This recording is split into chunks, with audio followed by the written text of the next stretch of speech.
Davide, oggi qui ad Agrigento al Consorzio Universitario per la presentazione di un libro.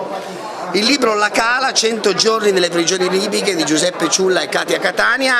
Questa è una storia che riguarda tutti, non è una storia che riguarda soltanto i cittadini di Mazara del Vallo, è una storia che riguarda l'Italia, vorrei dire l'Europa. Riguarda l'Europa perché è una storia che ci investe direttamente, cioè non è soltanto la questione che finisce nelle nostre tavole, nelle nostre pance, il mitico gambero rosso che tutti noi conosciamo, ma è una storia che ci porta dentro un conflitto che è quello del rapporto con la Libia, e quindi è una cosa che non riguarda soltanto l'Italia, riguarda l'Europa. E quindi se è vero come è vero che la Sicilia è confine d'Europa, questa storia deve essere portata all'attenzione del Parlamento europeo e di Bruxelles, perché è là che poi le grandi decisioni vengono prese, e attraverso questa storia noi capiamo anche quanto siano complicati i rapporti con un paese che a noi è vicinissimo, che è la Libia. E allora questa storia ha una valenza nazionale, e quindi è bello che questo libro vada oltre i confini della Sicilia, come già ha fatto, perché so che ci sono presentazioni in tutta Italia e magari, perché no, un domani anche a Bruxelles. C'è una assonanza con quanto sta succedendo in Ucraina, al Parlamento europeo, abbiamo visto anche ieri la von der Leyen, una visita, tu ti occupi quotidianamente sulla 7, ma non solo, del problema. Ecco, come si vive in prima persona questo problema? Beh, io penso che ormai l'Europa abbia assunto una centralità inevitabile, sono 27 paesi, Ursula von der Leyen, la Commissione europea, rappresenta 500 milioni di cittadini. Beh, questa grande dimensione ci dà l'idea che le grandi questioni internazionali si possono risolvere non con un rapporto tra uno Stato e un altro, ma tra l'Europa e gli altri paesi. Allora, avere questa consapevolezza che stare in Europa vuol dire stare dentro una grande casa comune che ci dà anche più forza contrattuale e ci dà anche un ruolo centrale nelle grandi questioni del mondo, lo abbiamo capito sia nelle vicende della Libia, dove ci sono state una serie di debolezze e di inettitudini da parte di tutti i governi, e anche probabilmente da parte dell'Europa in questo caso, ma sulla vicenda di Kiev invece noi abbiamo Ursula von der Leyen che nel giorno in cui tu mi stai facendo questa intervista è appena stata a Kiev e a Bucha e ha portato non una testimonianza formale della presenza, ma ha portato il suo corpo, la sua istituzione su un teatro di guerra. Io credo che sia questa la grandezza, che oggi noi dobbiamo capire quello che abbiamo, e abbiamo un'Unione Europea che oggi paradossalmente, nonostante la guerra e nonostante l'attacco di Putin all'Ucraina, nonostante la guerra, oggi l'Europa è più forte, perché quello che è riuscito a fare Putin, il capolavoro terribile che è quello di unire l'Europa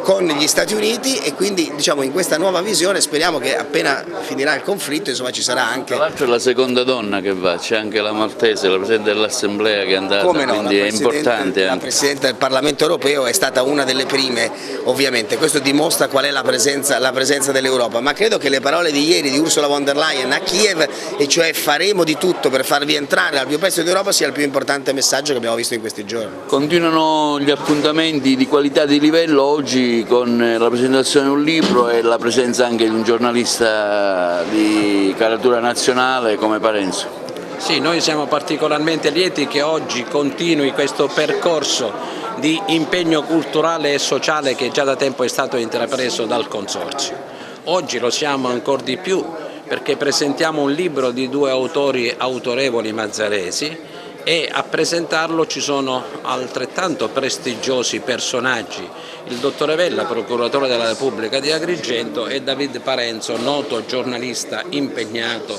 della 7. Questo vuole essere un momento non solo di divulgazione culturale, non solo un impegno letterario fino a se stesso, ma credo che debba rappresentare un momento di riflessione collettiva su quello che significa oggi il rapporto con i paesi del Maghreb, e principalmente ci riporta ad uno scenario di guerra, quello della Libia, in un momento particolare che si inserisce in un contesto mondiale particolarmente pesante, che ha la punta dell'iceberg nella guerra fra Russia e Ucraina, ma che purtroppo vede tanti scenari di guerra diffusi nel mondo che devono indurci ad un'attenta riflessione, senza minimamente trascurare evidentemente il significato del conflitto russo-ucraino, che merita particolare attenzione, principalmente nella distinzione categorica dell'aggressore e dell'aggredito. perché le manifestazioni filosofiche che tendono a distorcere l'attenzione dal problema fondamentale che deve portare alla pace, credo che sia da bandire e al più presto. Parliamo di questo libro e del messaggio che vuole lanciare a chi lo legge. In realtà è un libro che racconta questa storia, questa vicenda drammatica che hanno subito 18 pescatori mazzaresi per 108 giorni sequestrati nelle carceri libiche. E lo racconta perché purtroppo non è terminata, anche se loro sono rientrati. Quella è una vicenda che si può riaprire in qualsiasi momento qualsiasi pescatore pesca in quelle acque corre il rischio di essere sequestrato e trattato in quel modo. Il libro racconta, intreccia vicende pubbliche con vicende private, la storia di una famiglia che in realtà contiene tutte le storie dei pescatori di Mazara, perché noi raccontando, intrecciando vicende pubbliche e private raccontiamo 60 anni di guerra del pesce, che è una guerra sconosciuta, che è troppo piccola probabilmente per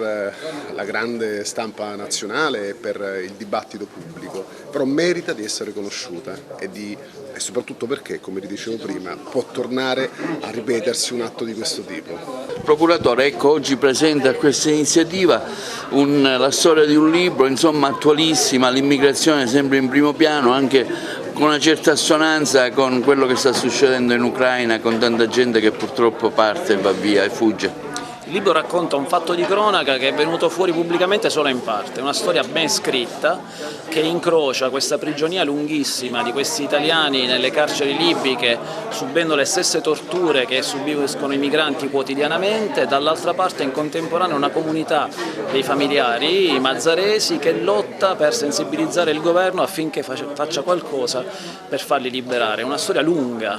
in realtà, che si è conclusa a lieto fine e che racconta delle difficoltà che continuano a esserci in questo quadrante del Mediterraneo e che incrociano diritti umani, economia, incontri tra i popoli e questo mar Mediterraneo che continua a essere protagonista. Anche se questo in realtà non è un racconto sull'immigrazione, ma che a un certo punto si intreccia con il tema dell'immigrazione, perché noi raccontiamo il sequestro di 18 pescatori di Mazara del Vallo che finiscono in queste carceri libiche dove si trovano contemporaneamente i migranti, quindi è una testimonianza diretta da parte dei cittadini italiani di quello che accade in quelli che sono a tutti gli effetti dei lager libici. I nostri pescatori subiranno maltrattamenti, vessazioni, soprusi di ogni tipo, ma soprattutto vedranno con i loro occhi il trattamento che viene riservato dentro questi lager